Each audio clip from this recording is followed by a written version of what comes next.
I'm Lance Owen Corby, so I am going to present our introduction. First, what is introduction? Introduction, as the word says itself, it introduces our research to readers. It captures their attention and makes them ponder what is our research all about. So with that in context, let me explain or elaborate our introduction. Our introduction focuses on showing how the COVID pandemic affected our daily life and how hardly it made everything for us. From students to workers, it shows how we are able to cope and more importantly, how we are able to cope and adapt in such environment. Good day everyone, my name is Rizami B. Alba from BSIT Second Year College and I am going to present our background of the study. So, background of the study is establish the context of the research and background information may include both important and relevant studies. This is particularly important if a study supports or refuses your conducted research. For the background of the study, distance education has been used by students over 100 years and large number of students continue to take online courses at all levels including elementary, secondary, and post-secondary. Distance education allows instruction and learning to take place even when the student and teachers are not physically together. As distance education has evolved to online learning opportunities for interaction have decreased. Correspondence courses allow students and instructors to communicate with one another through online platforms. Those developing online learning models suggest more communication and learning environments leads to improved learning outcomes and increased student success. However, how much time each student invested as well as the impact of distance learning or online classes. The epidemic of COVID-19 has affected not only how people work but also how they live. As nationwide lockdowns are implemented, it's impossible to work and learn at the same time. Disruption to the school environment may have an academic or personal impact on pupils as home-based learning becomes more popular. The purpose of this research is to assess how the changes, disruption, and barriers brought forth by online programs affect students at Palawan State University because of COVID-19. Have been quarantined and secluded from the rest of the university. They are coping with a great deal and certainly loss and disruption in their routines and lives, which is having a significant influence on their mental health. That's all. Thank you. Hello everyone, my name is Judeline Cabarles and today I'm going to discuss the significance of the study and research. So, what is significance of the study and research? So, the significance of the study is basically explains why our research is important. It justifies that our research was needed and the impact of our research in the field, its contribution and how others will benefit from it. For example, So what is significance of the study and research? So the significance of the study is basically why our research is important. It justifies why that our research was needed, the impact of our research in the field, and its contribution, and how others would benefit from it. Example, from the teachers or the students. So because sometimes the students are afraid to tell their teachers what's going on with them. So like why they didn't submit on time, why they didn't join in online classes, it's because they are afraid that the teacher might not accept the results. So that's why we conducted this research so that we will know the main reason of why that happened. So we could also know the impact of online classes to the students and also how they can manage their time during online classes. So this research is really important not only to us as students but also to the teachers. So this is the significance of our study. So this study is conducted to know the time invested by the students and what is the impact of this to their personal lives. This study is significant because the data and findings will help the researchers, the students, and teachers to know how the new normal set of learning could impact the personal life of the students, whether it's positive or negative. The researchers would like to explore in depth on how the students manage to attend online class even when they are doing house chores, to those who have babies, working students, and etc. The researchers would also like to know how the online classes affects their social lives, learning, financial problem, and their time invested in online session. This research is significant to the following. To the students, this will help them how to manage their time, and it will also encourage them to appreciate the new set of learning due to pandemic. So to the teachers, this will help them to understand the difficulties of the students and help them to encourage them to study harder and finish their program even if there are many hindrances that they are facing.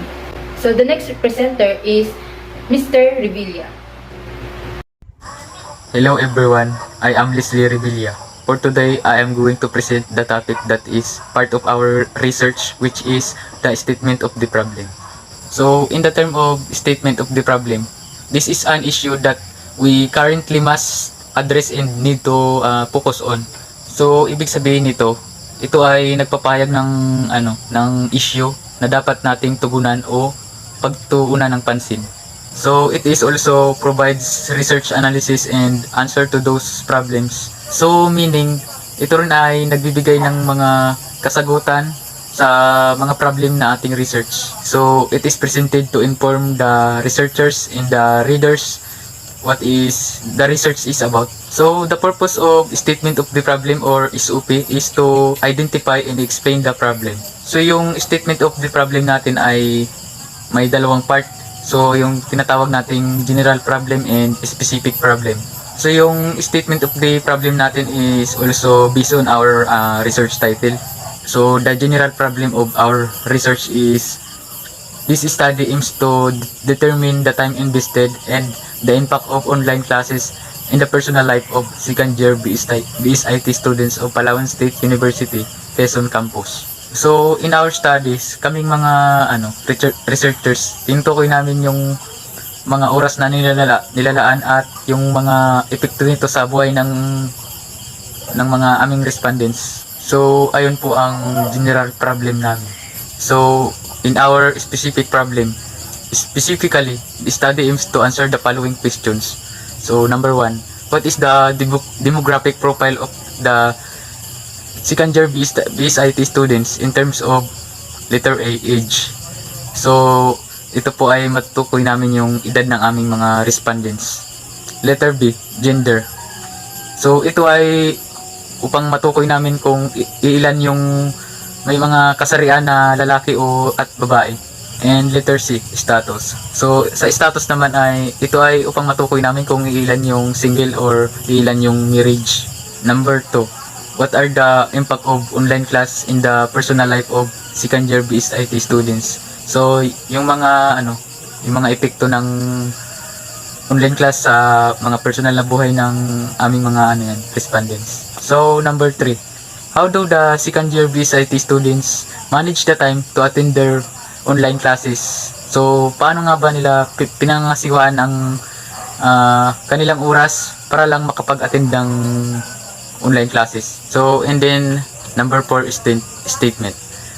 What recommendation can be made to address the impact of online classes on the personal lives of second year BSIT students? So ano nga ba yung mga rekomendasyon na kailangan gawin ng aming mga respondents upang matugunan ang mga online classes? So these are the few questions in our statement of the problem that can provide answers to our research. That's all. Thank you. Good afternoon, ma'am, and to my fellow classmates. I'm Jaser M. Kilat from BSIT second year. Our research title was all about determining the time invested and the impact of online classes in the personal life of second year BSIT students of Palawan State University, Quezon Campus. The methods our research is quantitative methods with modeling and simulation. Before I start to my report, assigned yung kahalagaan po ng at meaning po ng research title na ginawa po namin. And nag-take note po ako. So the pandemic has massively changed me in the almost all aspects, including the education sector. Learning during this pandemic is very challenging. So for many students and for teachers also, online learning in the situation, people can learn about virtually and subject online anywhere and anytime. Online classes are convenient, flexible. It ensures dynamic interaction between teachers and students. It allows high quality discussions. It allows students to build independent study habits, and it encourages students to learn independently. I report the data collection procedures to our research conduct. The researcher created a survey questionnaire and distributed the questionnaires to the target respondents, and humbly asked the respondents to answer questionnaire. Survey from questionnaire will be answered through Google Forms. After it distributed, the data gathered was consolidated, tabulated, and interpreted by researcher. Now let's proceed to presentation, analysis, and interpretation of data. This part presents, analysis, and interprets the data drawn from the questionnaire conducted by the researchers. Areas covered in the interpretation include the age, gender, status, and impact of online classes on the personal life of student, managing time to attend online classes, and recommendation that can be made to address impact of online classes. So, in figure 1.1 presents the distribution of correspondent by age using pie chart. The table 1.1 and figure 1.1 shows the distribution of the correspondence by age can be gleaned. It reveals that two correspondents, or 7%, are 19 years old, and 15 correspondents, or 47%, belong to 20 years old. Then 10 respondents, or 31%, are 21 years old, and 2 respondents, or 7%, belongs to 22. Then 2 respondents, or 7%, belongs to 24 years old, and 1 respondent, or 3%, belongs to 27 years old, and no one answered by 23, 25, and 26 years old. In figure 1.0 presents the distribution of respondents by gender using pie chart. Table 1.2 and figure 1.2 shows that out of 32 respondents, there are 14, or 44%, female students, and 18, or 56%, are male. The data reveals that majority of respondents are male. Proceed to figure 1.3, which is distribution of respondents by status. In table 1.3 or figure 1.3 shows that out of 32 respondents, there are 31, or 97%, students are single, and 1 or 3% is parent but not married, and no one answered married. So that's all. Thank you. Impact of online classes on the personal life of students. Show the percentage of students who learn during the online classes. Did I learn something during the online class? The percentage of neither yes or no is 34.4%.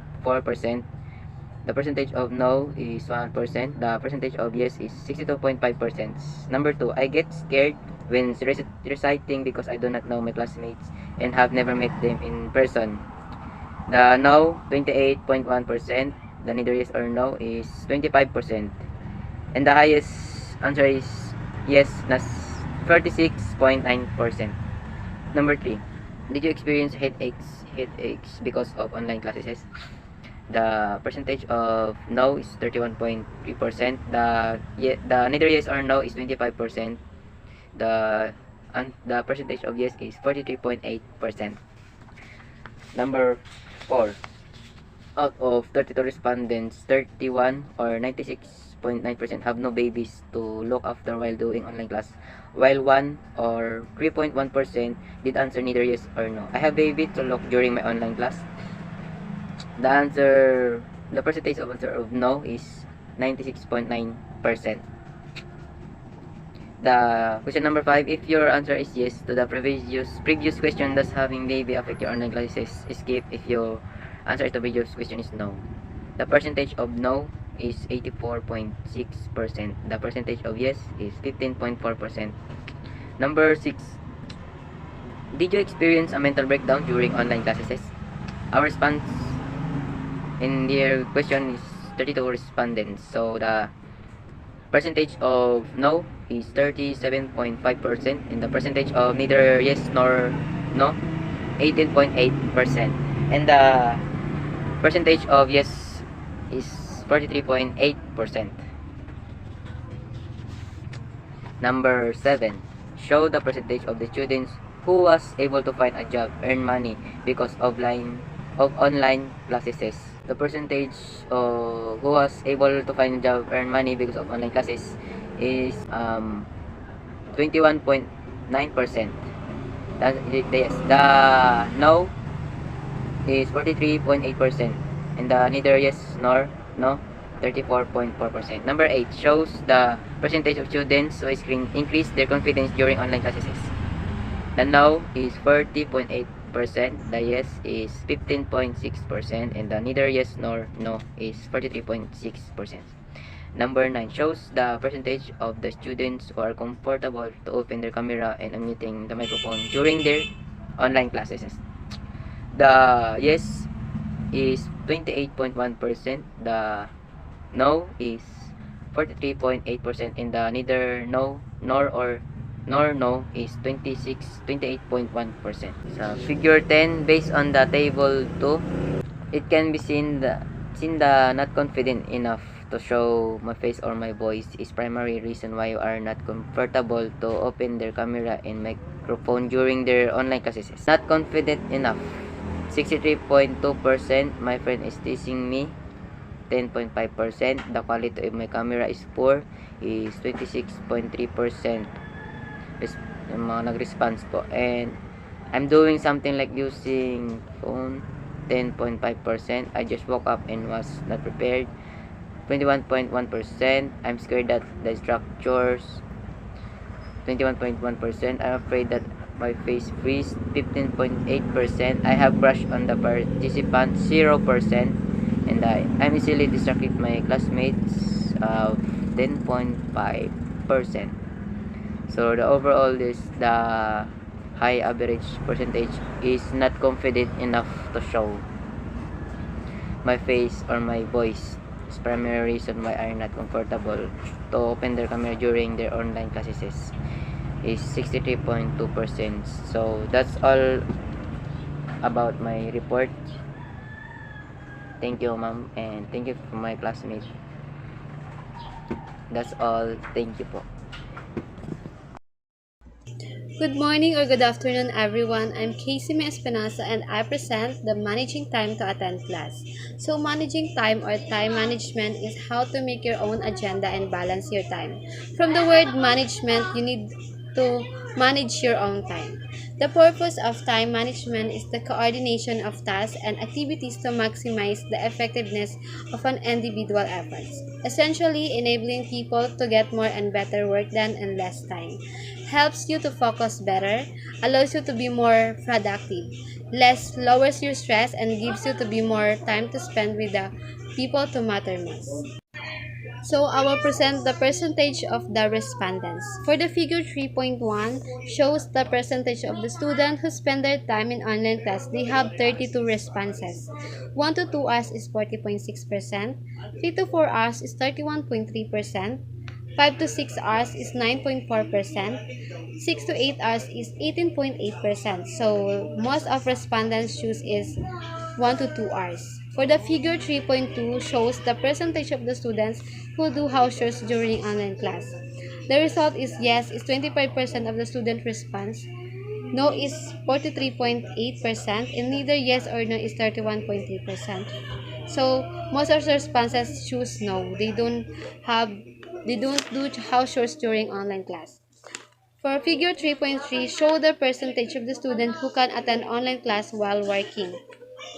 The result is for yes is 29.4%, no is 29.4%, and neither yes or no is 28.1%. For the figure 3.3, yes and no is the same result for respondents.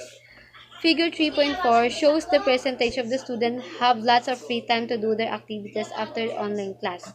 The result for yes is 31.3%, no is 40.6%, and neither yes or no is 28.1%. So for the figure 3.4, most of the responses choose no. They don't have lots of free time to their activities after online class. For the figure 3.5, shows the percentage of their students have quality time to their family while attending the online class. The result is yes for 31.3%, no is 40.6%, and neither yes or no is 28.1%. So for the 3.5, most of responses choose no. They don't have quality time for their family while attending online class. For figure 3.6, show the percentage of the students who manage their time for the activities and family during online class. The result is for the yes is 56.3%, no is 28.1%, and neither yes or no is 15.6%. For the figure 3.6, most of the respondents choose yes. They time for the activities and also family. For figure 3.7 shows the percentage of the students who sleep quite late due to the unfinished activities in online class. The result for yes is 50%, no is 25%, and neither yes or no is 25%. So, sa figure 3.7, most of the respondents choose yes. They sleep quite due to the unfinished activities for online class. Figure 3.9 shows the percentage of the students that pass their activities on time.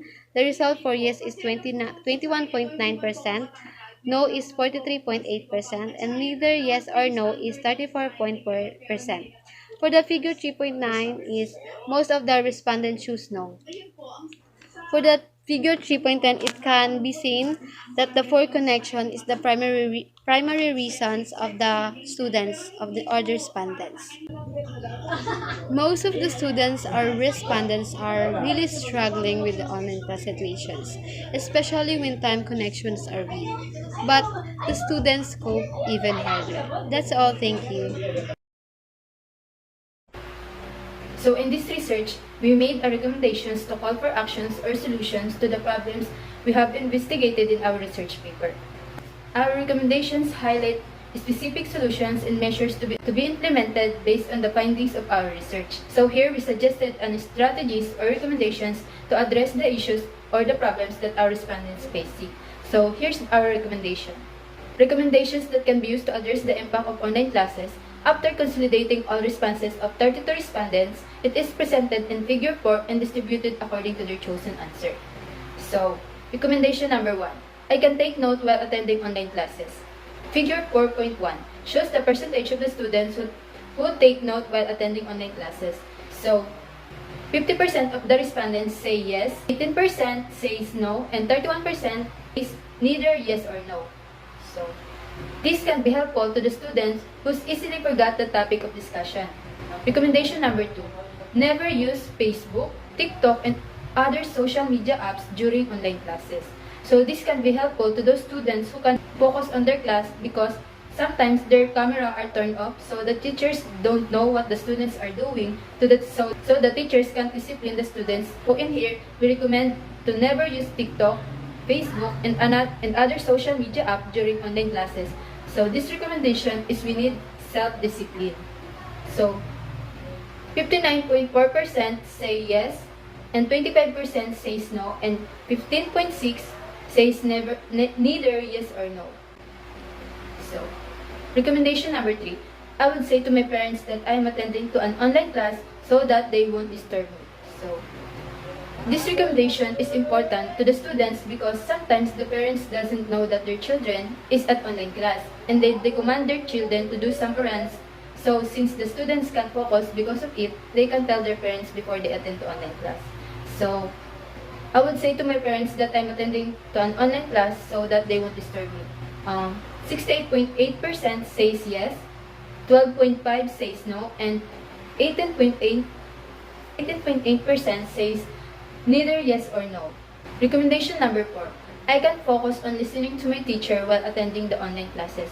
So, this part is a self-discipline. So, 62.5% say yes, and 31.3% says neither yes or no. Recommendation number 5. I can relax my mind and eyes after online classes so that I can avoid headaches. So, this can be addressed the impact of online classes because sometimes online class are 6 to 8 hours, so we have to relax our eyes every class break. So 56.3% say yes, 15.6% says no, and 28.1% says neither yes or no. Recommendation number 6. I can avoid doing unnecessary activities that may distract me during online classes. So this recommendation is also self-discipline. So 59.4 says yes, and 34.4 says neither yes or no. So recommendation number 7. I can wake up early so that I have time to prepare for online class.